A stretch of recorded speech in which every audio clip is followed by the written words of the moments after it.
Hello friends, welcome to our YouTube channel.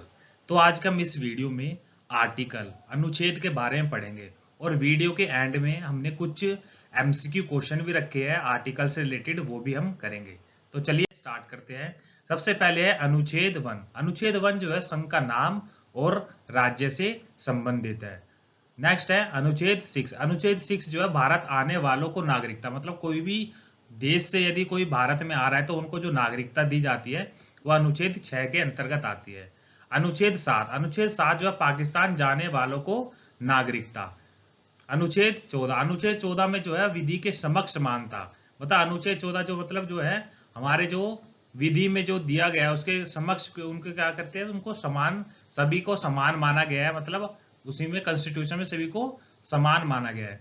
अनुच्छेद 15। अनुच्छेद 15 में क्या है, बोला गया है कि धर्म, जाति, नस्ल, लिंग और जन्म के स्थान पर भेदभाव का निषेध, मतलब इनके आधार पर कोई भी किसी से भेदभाव नहीं कर सकता।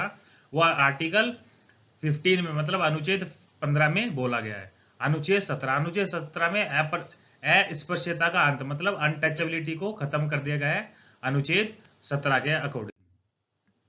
अनुच्छेद 18। अनुच्छेद 18 में उपाधियों का अंत कर दिया गया है।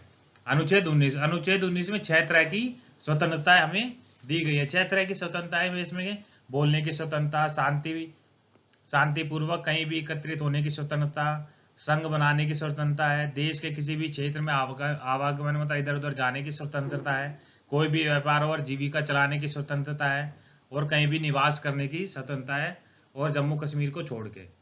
नेक्स्ट है आर्टिकल 21A। अनुच्छेद 21A के अकॉर्डिंग क्या बोला गया है कि 6 से जो 14 वर्ष के बच्चों को निःशुल्क शिक्षा, मतलब फ्री एजुकेशन दी जाएगी 6 से 14 वर्ष के बच्चों के लिए। अनुच्छेद 23। अनुच्छेद 23 में मानव के ध्रुव व्यापार, मतलब ह्यूमन ट्रैफिकिंग जो है इसमें निषेध बोला गया है आर्टिकल 23 के अकॉर्डिंग। आर्टिकल 24 में, अनुच्छेद 24 में बोला गया है कि बालकों के नियोजन पर प्रतिषेध, मतलब जो ये है कि इसमें जो बालक जो होते हैं, मतलब जो छोटे बच्चे होते हैं जो 14 साल से कम होते हैं, वो कहीं भी यदि उनको जबरदस्ती कहीं काम करवाने के लिए रखा जाता है, उनपे उनका प्रतिषेध है, मतलब उनको वहां पे काम करने पर बैन है आर्टिकल 24 के अकॉर्डिंग। आर्टिकल 25, पता अनुच्छेद 25 में धर्म का आचरण और प्रसार करने की स्वतंत्रता है, मतलब इसमें कोई भी व्यक्ति जो हिंदुस्तान में कोई सा भी धर्म अपना सकता है और उसको प्रसार कर सकता है, मतलब कहीं भी उसका प्रसार कर सकता है। नेक्स्ट है अनुच्छेद 27। अनुच्छेद 27 में किसी विशिष्ट धर्म की अभिवृद्धि के लिए करों के संदाय के बारे में स्वतंत्रता, मतलब कोई भी जो धार्मिक से कोई भी कर की मतलब वसूली नहीं कर सकता, इसमें आर्टिकल 27 अनुच्छेद 27 में बोला गया है। अनुच्छेद 29 में अल्पसंख्यक वर्गों के हितों का संरक्षण, मतलब कि यह कि आर्टिकल जो है 29 में क्या बोला गया है कि जो उनको भाषा, लिपि और संस्कृति के आधार पर सुरक्षित रखा गया है और उनको किसी भी शैक्षिक मतलब एजुकेशन इंस्टीट्यूशन में कोई भी रोका नहीं जा सकता इसके आधार पर। नेक्स्ट है आर्टिकल 32। आर्टिकल 32 को हमारा क्या बोला गया, संविधान की आत्मा भी बोला गया है इसको। जो इसी के अकॉर्डिंग जो हम जो भी हमारे अधिकारों का हनन हो रहा है तो हम आर्टिकल अनुच्छेद 32 के अकॉर्डिंग तो हम कोर्ट में केस भी कर सकते हैं। तो इस भाग द्वारा प्रदत्त अधिकारों को परिवर्तित कराने का उपचार है। नेक्स्ट है आर्टिकल 24। आर्टिकल 40 मतलब अनुच्छेद 40 में क्या बोला गया है, ग्राम पंचायतों का संगठन, मतलब यह है कि आर्टिकल जो अनुच्छेद 40 में ग्राम पंचायतों का संगठन के बारे में बोला गया है। और अनुच्छेद 44, अनुच्छेद 44, अनुच्छेद 44 में क्या बोला गया है, नागरिकों के लिए एक समान सिविल कोड संहिता बताया गया है कि आर्टिकल 44 में। आर्टिकल 51, अनुच्छेद 51 में मूल कर्तव्य जो है, हमारा जो मूल कर्तव्य किसमें, आर्टिकल 51 में है। अनुच्छेद 52, अनुच्छेद 52 में जो है भारत का राष्ट्रपति के बारे में बताया गया कि वो भारत का राष्ट्रपति कौन से आर्टिकल से है, आर्टिकल 52 से, अनुच्छेद 52 से। अनुच्छेद 54 में जो है राष्ट्रपति का निर्वाचन जो है उसके बारे में बताया गया है कि अनुच्छेद 54 में है। अनुच्छेद 61, अनुच्छेद 61 में राष्ट्रपति पर महाभियोग चलाने की प्रक्रिया के बारे में आर्टिकल 61 में बताया गया है। अनुच्छेद 63, अनुच्छेद 63 में भारत का उपराष्ट्रपति के बारे में बताया गया है। अनुच्छेद 64 में उपराष्ट्रपति का राज्यसभा का प्रदेन सभापति होना, मतलब जो है कि आर्टिकल जो है 64 में उपराष्ट्रपति जो है राज्यसभा का प्रदेन सभापति होता है, ये बताया गया है। अनुच्छेद 66, अनुच्छेद 66 में जो है उपराष्ट्रपति का निर्वाचन के बारे में बताया गया है। नेक्स्ट है अनुच्छेद फिर 75 में जो मंत्रियों के बारे में बताया गया है और प्रधानमंत्री की नियुक्ति भी आर्टिकल 75 के अकॉर्डिंग की जाती है, ठीक है। और इसकी जो है, इसके जो मंत्री जो है प्रधानमंत्री की सलाह से फिर राष्ट्रपति वो चुनता है। फिर वो आर्टिकल 76 जो है भारत का न्यायवादी के बारे में बताया गया है आर्टिकल 76 में। और संसद का गठन जो है आर्टिकल 79 में बताया गया है कि हमारा जो पार्लियामेंट है वो कौन से अनुच्छेद में, अनुच्छेद 79 में। और राज्यसभा की संरचना, जब संसद का गठन हुआ था उसमें राज्यसभा और लोकसभा भी आएगी, तो राज्यसभा का किस में है, आर्टिकल 80 में। और लोकसभा की संरचना किस में, आर्टिकल 81 में। और लोकसभा का अध्यक्ष और उपाध्यक्ष कौन से आर्टिकल में आते हैं, आर्टिकल 93 में आते हैं। कुछ दिशाओं में दोनों सदनों की संयुक्त बैठक जो है, ये दोनों सदन कौन कौन से, जो लोकसभा और राज्यसभा की जो दोनों सदन की संयुक्त बैठक कौन से आर्टिकल के अंदर आएगी, आर्टिकल 108 के अंदर। जो धन विधेयक है, धन विधेयक जो है आर्टिकल 110 के अकॉर्डिंग आएगा। और जो वार्षिक वित्तीय जो फाइनेंस जो है वो आर्टिकल 112 के अकॉर्डिंग इसमें बताया गया कि जो वार्षिक वित्तीय विवरण किसमें, आर्टिकल 112 के अकॉर्डिंग है।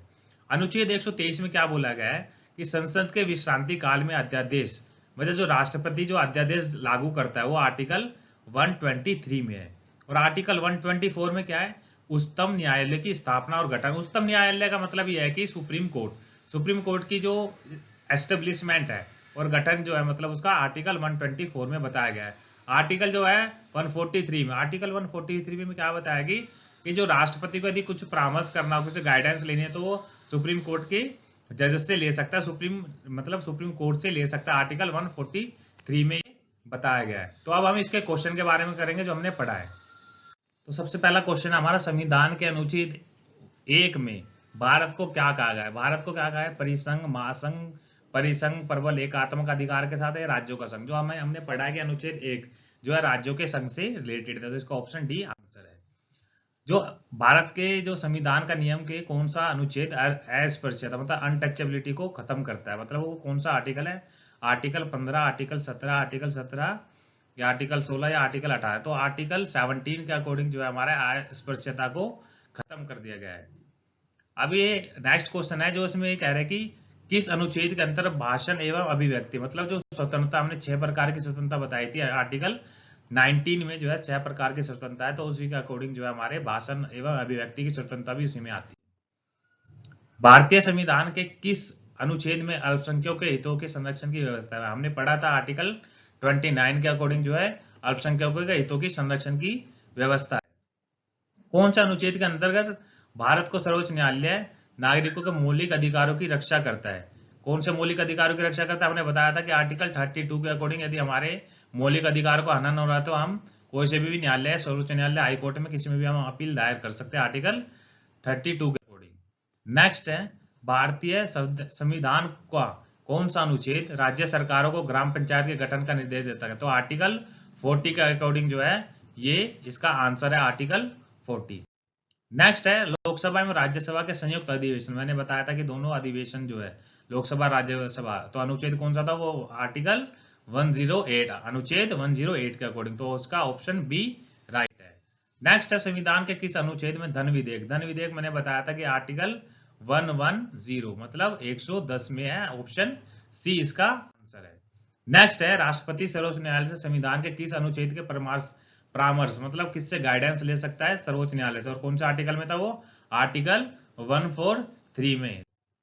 थैंक यू दोस्तों, यदि आपको वीडियो पसंद आई तो लाइक करें, शेयर करें, सब्सक्राइब करें, और हमारे नई नोटिफिकेशन जानने के लिए प्लीज बेल आइकन को प्रेस करें। थैंक यू दोस्तों।